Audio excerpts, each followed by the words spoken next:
Welcome to the Featured Anime Podcast. I'm your host, Jack. And I'm Rick. And today we're going to be talking about My Oni Girl. For our patrons, they may have noticed that there is no pre-show this week or for the next couple of other random shows. This is largely in preparation for the holidays coming up, so please bear with us. But before we dive right into it, My Oni Girl is produced by Twin Engine, Gigglebox, and Netflix. The studio for it is Studio Colorido. It is an original, so there is no source material for this. The genres are fantasy, adventure, drama, and supernatural. It aired May 2024, and it ran for about an hour 40 minutes, roughly. Now, My Oni Girl follows Hiiragi, a painfully shy high school kid who spent most of his life trying to please everyone, so much so that he has basically forgotten how to say what he really wants to say. One day, his quiet routine gets thrown out the window when he meets Tsumugi, a very brash Oni girl who basically becomes an important part of his life, all while she is searching for her missing mother in the human world. Due to certain events that have happened, the two of them run away from home and head out on a strange summer road trip. And along the way, they run into a variety of individuals, all of whom basically have important life lessons to teach Hiiragi, all this while they're dodging the snow gods and getting tangled up in plenty of messy human emotions. While all that is happening, Tsumugi's blunt honesty and Hiiragi's bottled up feelings keep clashing, forcing the both of them to confront family baggage, what it means to actually be honest with yourself, and whether you are living for everyone else or finally start living for you. And that's the show. So next week we are. Oh, goodness. This one comes across confusing at first, and then it makes a little bit of sense. And then I don't.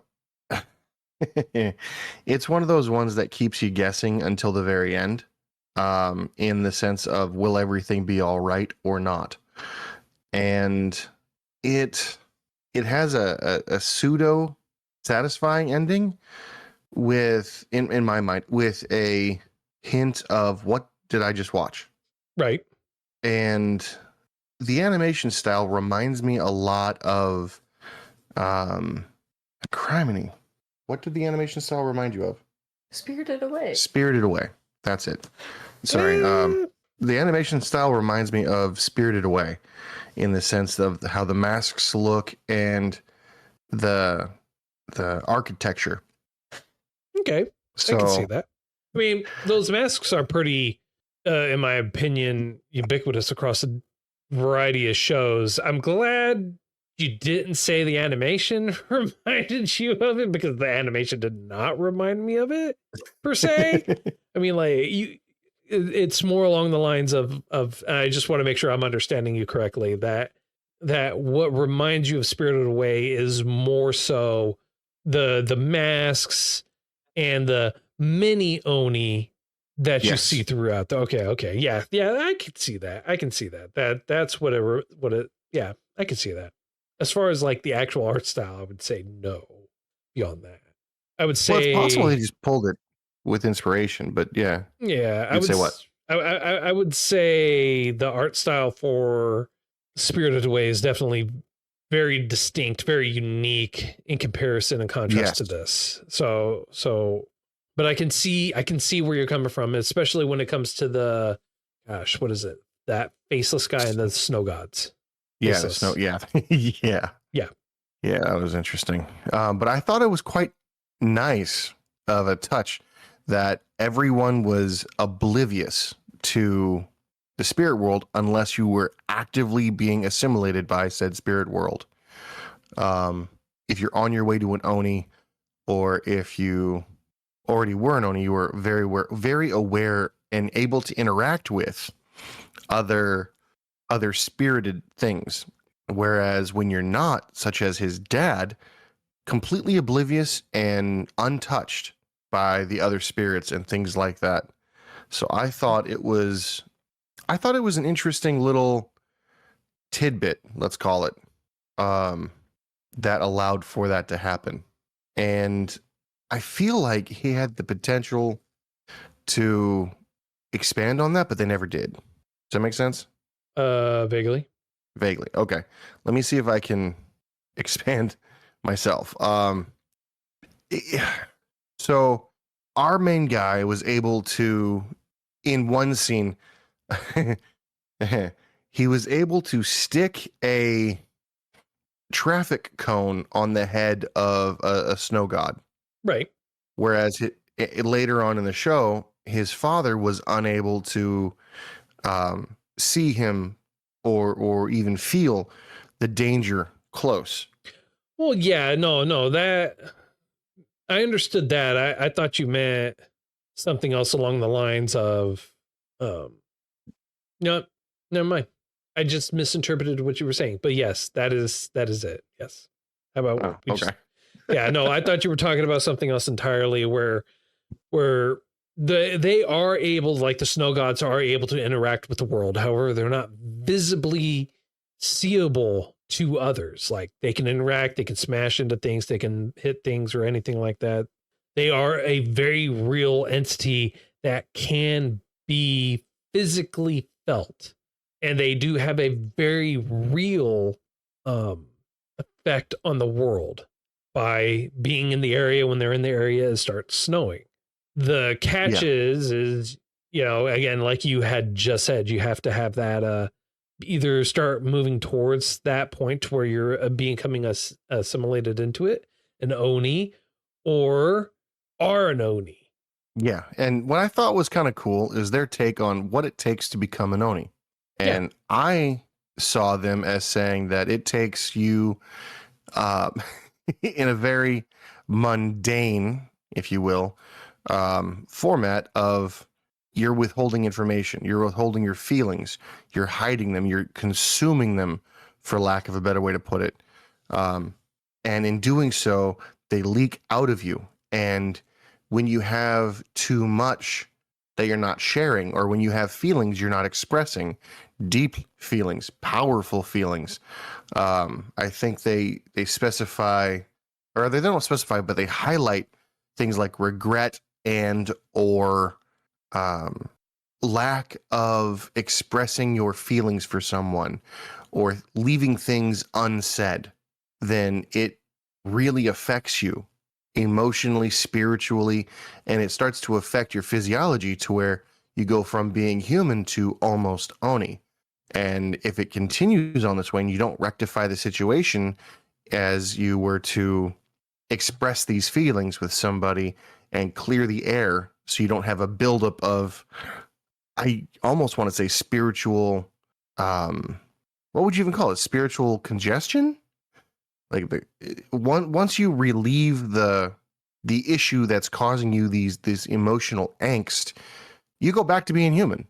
Oh. At least if you do it in enough time. Yeah, no, because within a certain amount of time. Yeah, one of the things that they did talk about was one of the individuals, or Hiiragi in this case, he wasn't a complete Oni. He was a partial or becoming one.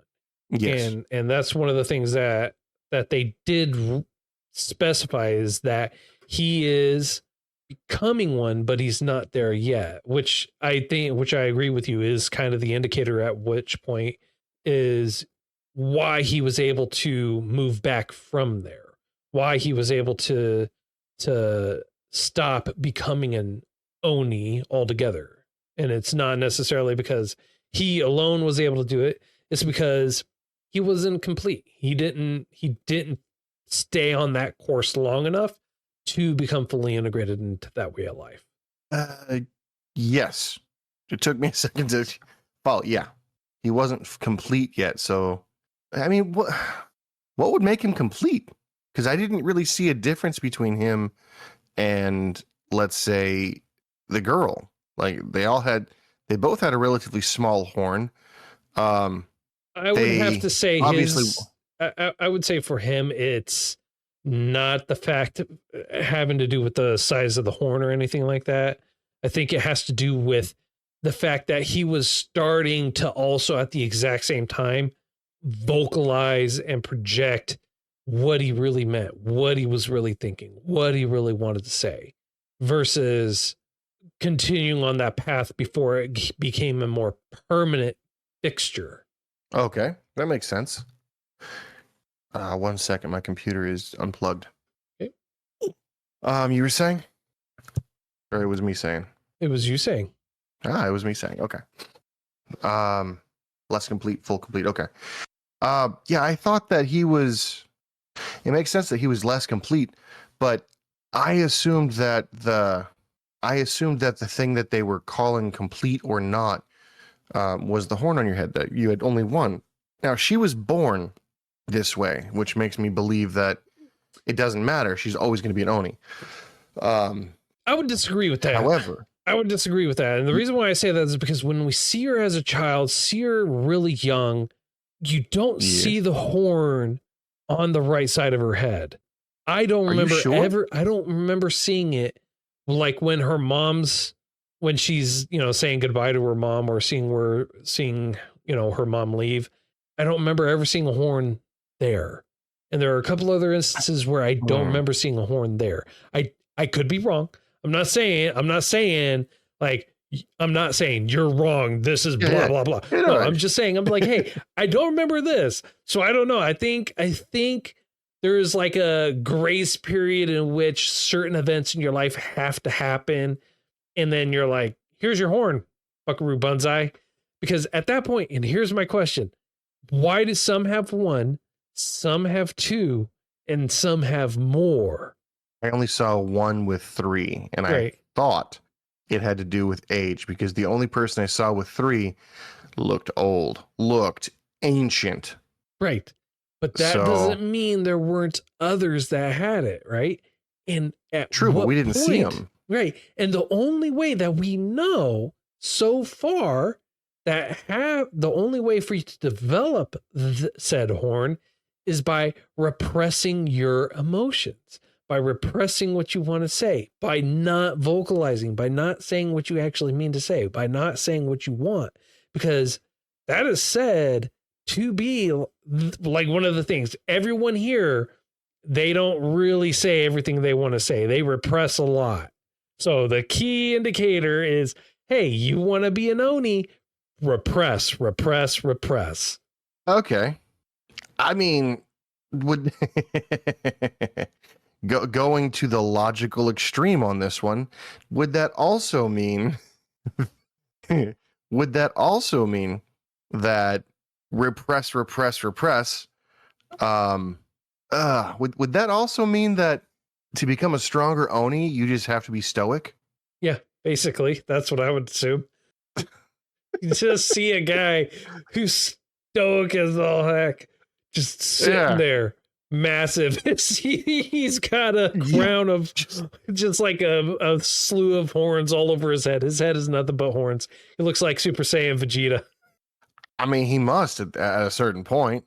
I mean, come on. Like, possibility is there. Possibility is there. Yeah, I don't know, bro. Like, the way that you said that, like, so as a human, when you're turning Oni, every lie you say, every falsehood you commit to, fluffs off a bit of snow, right? And every little discrepancy that you're holding back becomes a little bit more snow. But the stronger the feeling, the more snow that comes off you, the more attracted the snow gods are to consuming you, right? Mm-hmm, mm-hmm, mm-hmm, mm-hmm. Now, we only ever see a snow god going after him when he's either had a direct communication with her or is around her. So, does that mean that she's always giving off those snow-like things? Does that mean that she's always emitting snow? Well, she's not emitting snow. The snow is from the snow gods. So what's that fluff coming off of him? Those are mini Onis, and it's the repressed thoughts and emotions and desires that he actually wants to say. I always thought, okay, that makes sense. That yeah, they actually said that specifically, but I thought at a certain point it turned into snow because he would be like, "It's so cold," and he's covered in these Oni mites. The Oni mites is when he's repressing a lot. That's when it starts flooding out of him. But the snow only shows up when the snow gods are showing up to look for Oni. Okay, I can see that. Yeah, I can see that. I don't like it, but I can see it, I guess, because it doesn't negate my idea, but it definitely brings my idea to light, I guess. So why do the snow gods eat Oni, but at the same time they also eat the little Oni? They're both Oni. Never mind. So they're not technically eating the Oni, and they're more along the lines of transporting them. I think that's what's inferred and talked about, what the assumption is as to what's really going on. So they just take them home then? No, not taking them home, because they're taking the people inside the hidden Oni village. And I mean, so we got a majority of the discussion and everything like that taken off. So I'm gonna put this out there right now. Okay. Spoilers, end territory. Okay. Anyone who wants to know about the ending, just know that I'm gonna talk end game stuff right now. So you remember the village where you see Tsumugi's mother walking around and those buildings there, and then when you see those lights beaming out towards the end, like all that, yes, those are the Oni that were taken by the snow gods being returned. So she was so lonely and so depressed. She was so angry at not being able to be with her daughter that she started bringing everyone to her. And that's what they were doing. They were transporting them to that realm. And so that's what they were doing, is they weren't technically eating anyone. They were transporting them all. And so when she finally left, because if you remember when she walked in there, when Tsumugi walked in there, she didn't see her mother. She just saw a mask. She touched the mask, transported to where her mother was, and then her mother transported out of there. Everyone transported out of there. And you just see all these people starting to transport out of there. Yeah. That's what I think. Okay. That's my belief. I mean, I want to say you're wrong, but it makes sense. Because, and the reason, what leads me to believe that is, you remember in the cafe, they're looking at that art that's there. And yes, Tsumugi says, looking at the art, remembering and talking to her dad, no one's actually being killed. No one's actually being eaten. They're being transported somewhere else. So why would they know that? Unless it's happened before. And if it happened before, why aren't they aware? Probably a legend that just lost after time, or that changed after time. Things change. People have different discussions or viewpoints. And when you talk about things that have happened via word of mouth, it changes and evolves over time. I mean, I guess I understand what you're saying. It just doesn't seem right. I never said it was going to be right. I'm just like, it seems like a major plot hole here. It's an original, and all we got is what we got. Yeah, I agree, but it seems just like a really big, it's happened before, but nobody remembers except in this one painting. So, I mean, I guess you could Deus Ex Machina it to where they're like, oh yeah, when everyone was returned, their memories were returned too, and all that stuff.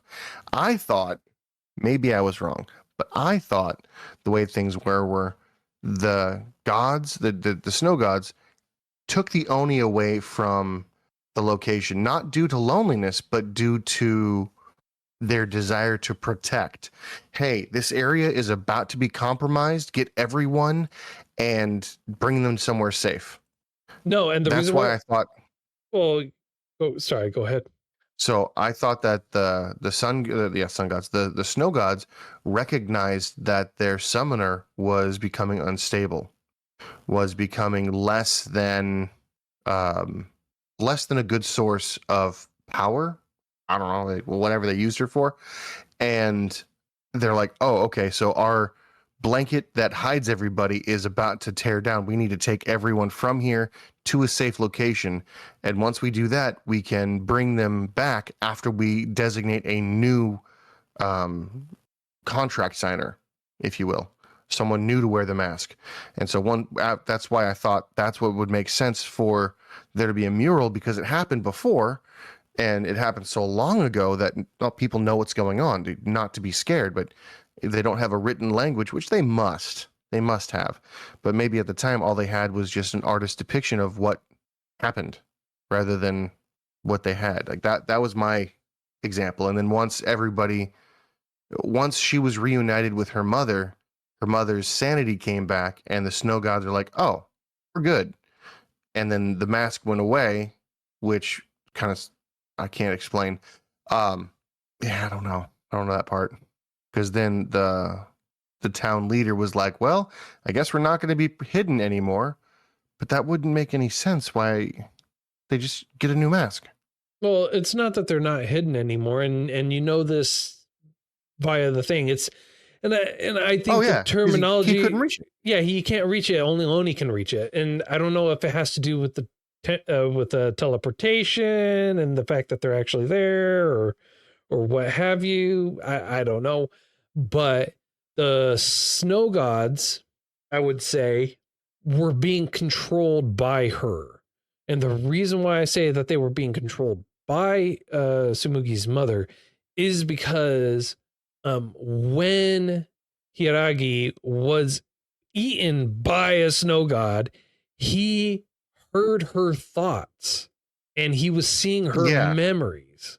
So it's not that she was summoning them and or anything else, or that they were going out there to try and get everyone to save them or protect them, because like that it wouldn't even make sense. Because if you remember, when Tsumugi's walking around, no one can see the horn. No one knows that she has a horn. So unless you're on the cusp of becoming an Oni or have become an Oni, no one knows. No one can see the snow gods. No one can see the horns. No one can see the mini Onis. Like the only thing that's actually affects you in any way at all is the snow gods. And it's the fact that they're making it snow. Yeah. I'm just saying, like the movie was good. The movie was an entertaining movie. Are there plot holes? Oh boy, you better believe that there's plot holes. It's Swiss cheese at this point. Oh yes. It is the Swiss of the cheese. Yeah. So sadly. But yeah, it's enjoyable for what it is. I would watch it again. I would watch it with other people. I watched it in English and in subtitled format. You don't lose much. In the English format, they did rush the dialogue a little bit, but that I feel like is because they didn't have the space to say the same things. Yeah. If that makes sense. Yeah. No, it does. It makes 100% sense. So, any Hooser. What about you? What you got? Honestly, I don't have too much more to really go on this. I mean, if we could beat it with a dead horse. We could talk about the real nuances and everything else. But there is one more thing that I do want to kind of touch on. One thing that I do want to point out, the biggest thing that the biggest obstacle for Hiiragi was his dad. Ooh, that's a good one. We really didn't talk about that at all.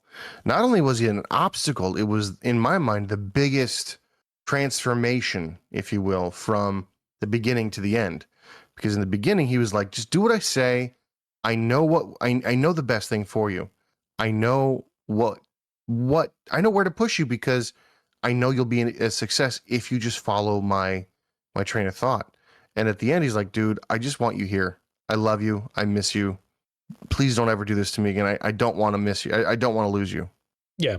And it's not just transformation for his father, right? Because you see the transformation for Hiiragi all the way through. You see him becoming his own. You see him growing and developing and becoming an individual and learning how to express himself and talking about what he wants and everything else. But then you see how his father was at the very beginning, where, like you just said, very, hey, tough cookie, you know, listen to me, it's my way or the highway, and there ain't no highway, so it's my way, deal with it type of scenario. Yeah. And then he's out, and the interactions that he has with the other people too, with his dad, like when he calls home and has that conversation with his mom, it's not a, well, I'm gonna go and blah blah blah and be angry about it. He drives to where he is to try and find him. Yeah. He goes along everywhere. He's out there hoofing it. He's like, I know he's out here somewhere. I know he's out here somewhere. Just looking around every which way for him.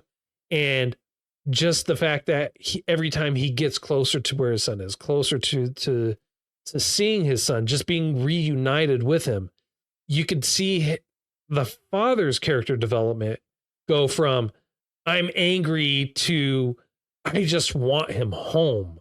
I just need him here. You can see that gradual progression with what you see him. And then when you see the two of them finally reunite, you can see his dad just beaten and broken down. Just go, hey, you know what? I'm happy. I'm happy you're here. Let's go home. Yeah. No, it's beautiful. It's honestly extremely touching, and it's good. It's nice to see a father in anime reflect what I imagine is really, really close to reality.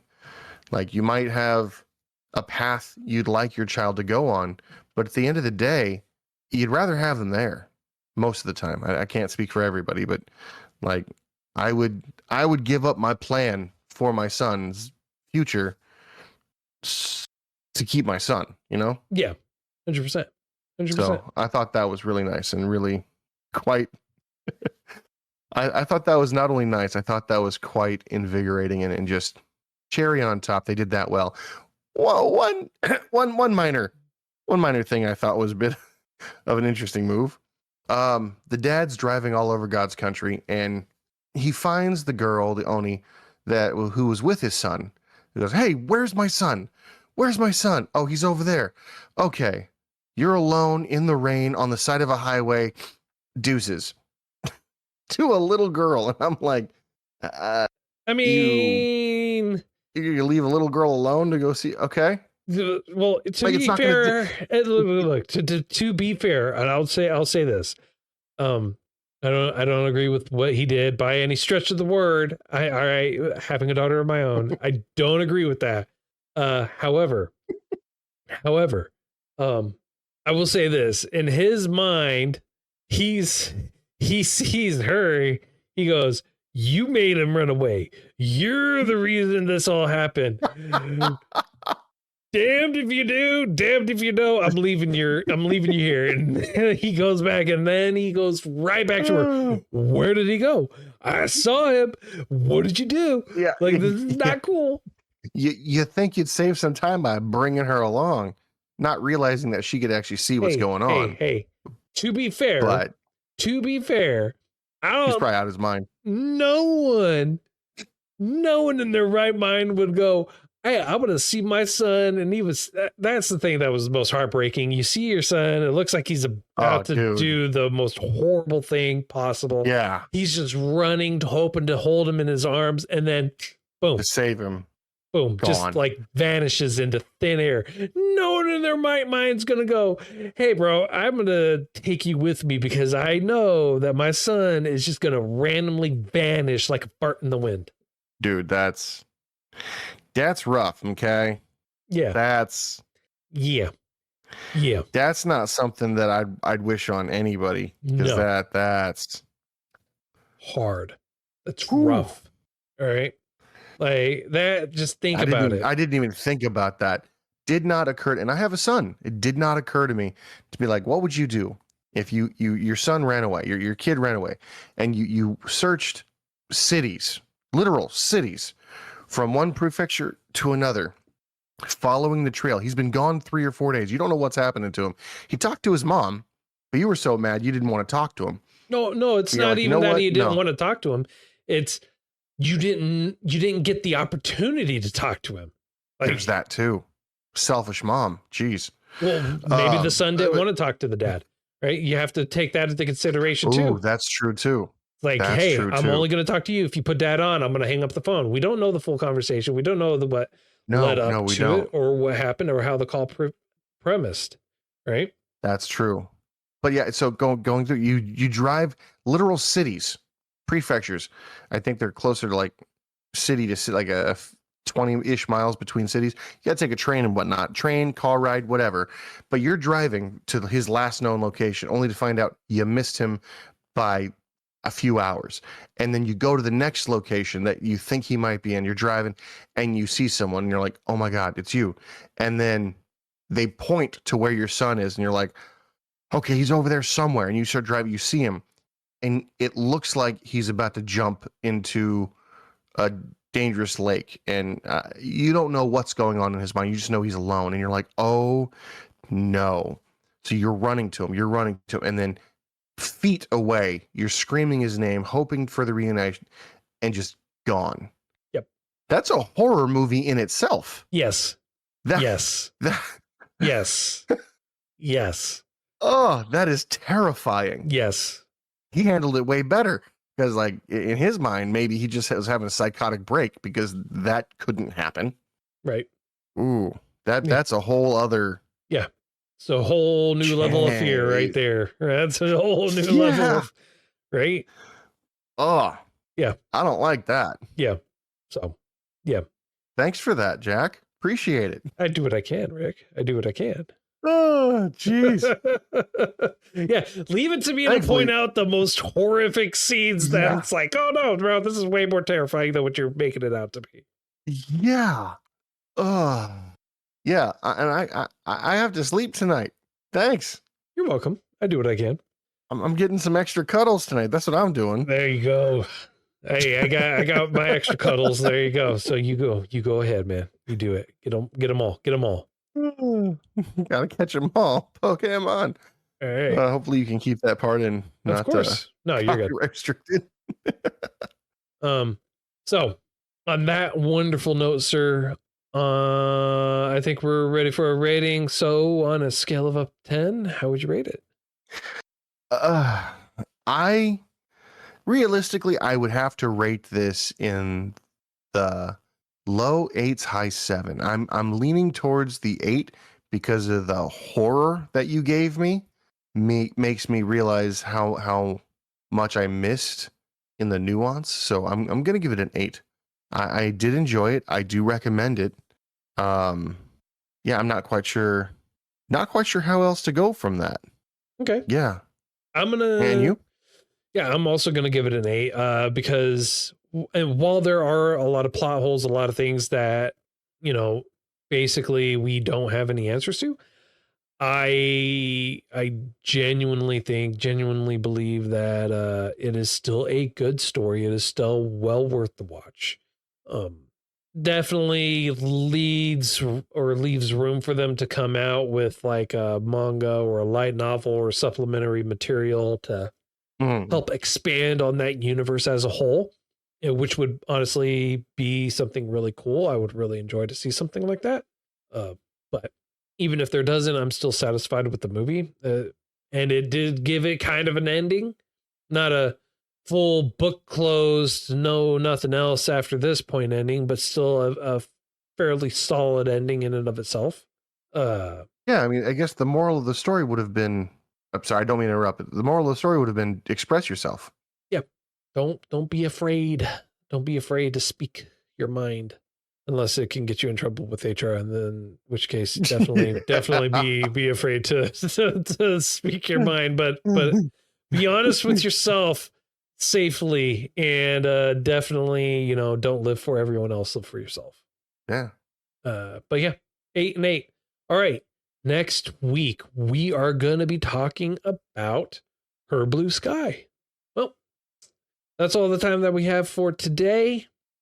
If you feel like we did too much justice and not enough justice or anything like that, feel free to contact us and let us know. All our contact information is in the show notes as well as on our website at featuredanimepodcast.com. You can also join us on Discord and talk to us and hang out with us in there. And then, of course, on stream as well, where we stream majority of our episodes on twitch.tv/featured anime podcast. And then, of course, we have some affiliate links for you as well for Crunchyroll. Get yourself a nice free trial or get a discount off their store. Links for you are in the show notes for that. And then let's not forget about Tokyo Treats. Nice, wonderful, delicious treats every single month coming straight to you. If you use our affiliate link along with coupon code Featured Anime, you get $5 off that very first box. And trust me, the treats are worth it. And of course, let's not forget one of the best ways you can support us is by going to patreon.com/featured anime podcast. If you go there, $1 a month to get you access to bonus content that we usually post with every episode. And of course, don't forget about some Swinky swag, shop.featuredanimepodcast.com. And until next time, I'm Jack. I'm Rick, and we'll catch you next time.